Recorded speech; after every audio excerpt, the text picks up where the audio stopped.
Bom, nós temos mais uma informação relevante para você que nos acompanha aqui, né? E, obviamente, vai estar todo mundo acompanhando, então, o que vai ocorrer lá em Brasília, no Superior Tribunal de Justiça, que decide se o Robinho poderá ou não cumprir a pena no Brasil. Agora, há pouquinho, Ana, a gente falou agora há pouquinho do Daniel Alves. O Daniel Alves, então, está solicitando lá na Justiça Espanhola que ele aguarde em liberdade. Já ficou preso um tempão? Ele teria que pagar uma... Diz os detalhes pra gente do Daniel Alves, antes da gente entrar aqui no caso do Robinho. Exatamente, Heroto. Então, resumindo aqui a situação do Daniel Alves, o Tribunal de Justiça de Barcelona aceitou o pedido da defesa de Daniel Alves para deixá-lo em liberdade provisória. O anúncio foi feito nesta quarta-feira e foi publicado em veículos da imprensa espanhola e também diz que os juízes aceitaram deixar Alves em liberdade provisória sob fiança de 1 milhão de euros, que significa ali cerca de 5,5 milhões de reais, enquanto a defesa aguarda uma sentença definitiva. O jogador brasileiro, que vinha cumprindo prisão preventiva há quase 14 meses, havia sido condenado a 4 anos e meio de prisão por estupro, Heródoto. Ok, e ele teve os 2 passaportes apreendidos. Exato. Porque temia-se que ele podia fugir da Espanha. Tanto o brasileiro quanto o espanhol, exatamente. Os dois passaportes.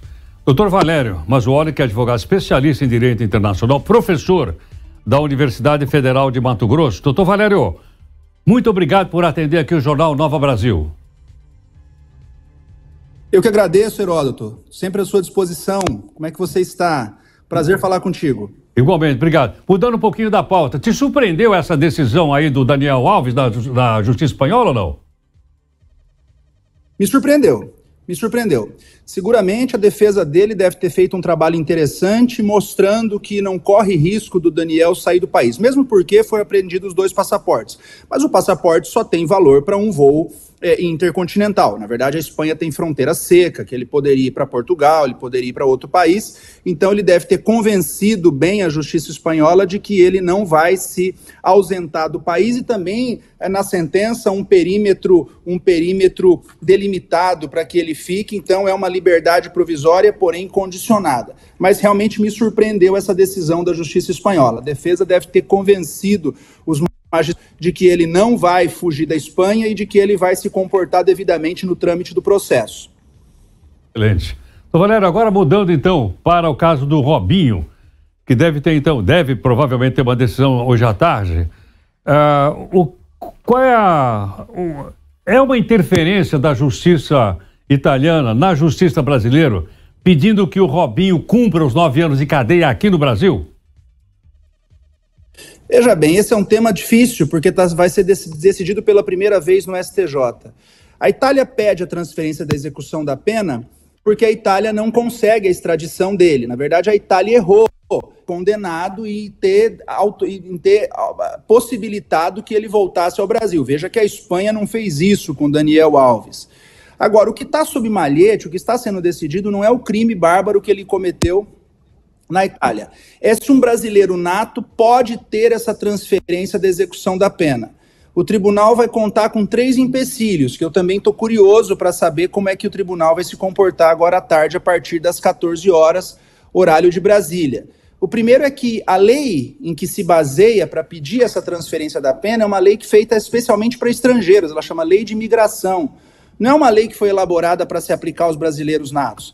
A lei diz que só é possível transferir a execução da pena quando também for possível solicitar extradição dessa pessoa.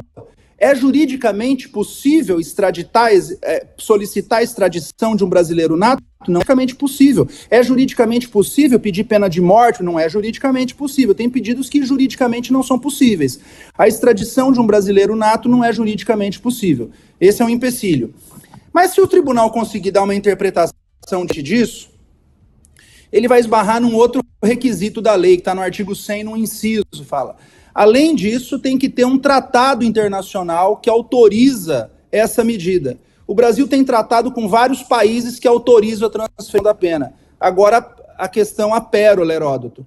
O único país que o Brasil tem um tratado de cooperação que fala, a cooperação abrange todos os aspectos, menos não pode transferir execução de pena, é com a Itália.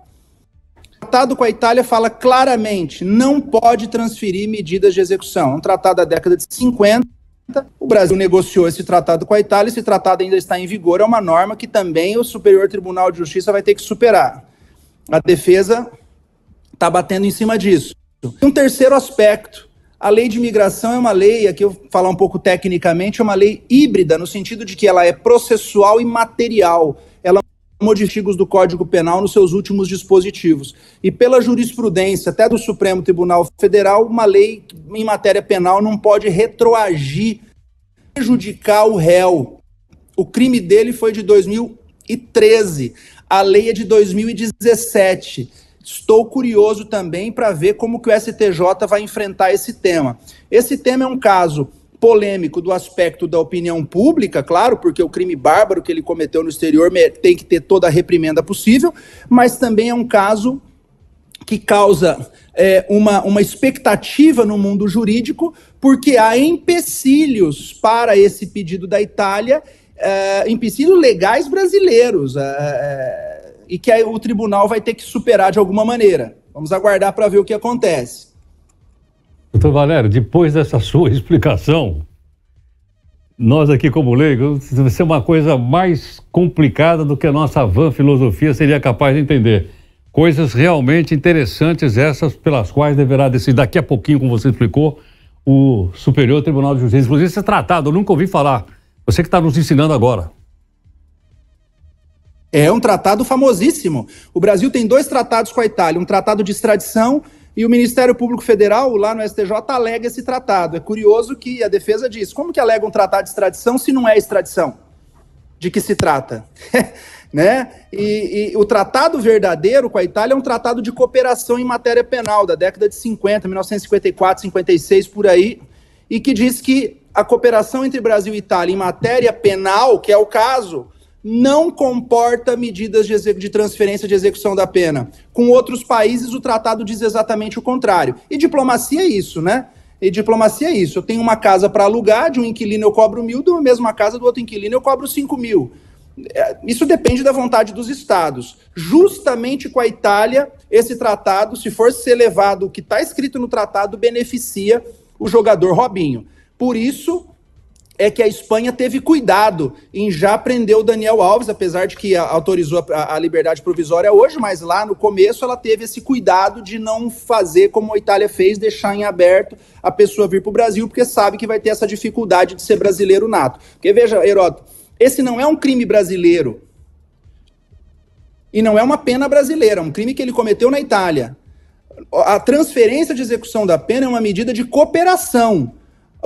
A Itália fala, Brasil, como eu não consigo extraditar ele para cá, me faz o favor de prender ele no seu país como eu prenderia. Por isso que a lei fala em promessa de reciprocidade. O Brasil vai falar para a Itália, Itália, se acontecesse a mesma coisa comigo, você vai agir da mesma maneira? Você vai prender o meu aí que você também não vai extraditar porque ele também é italiano? Ele tem dupla nacionalidade, por exemplo, né? E a Itália não ofereceu promessa de reciprocidade para o Brasil. A diplomacia italiana não ofereceu, porque tem um tratado internacional e eles estão quietinhos quanto a esse tema. Vamos ver. E a defesa alegou. Defesa, né, tá de olho, alegou essa norma internacional. Tô bem curioso na expectativa para ver o que o tribunal vai decidir agora a partir das 14 horas sobre esses empecilhos jurídicos. É isso que está em jogo, Heródoto, de tudo que se fala na imprensa sobre o caso do Robinho.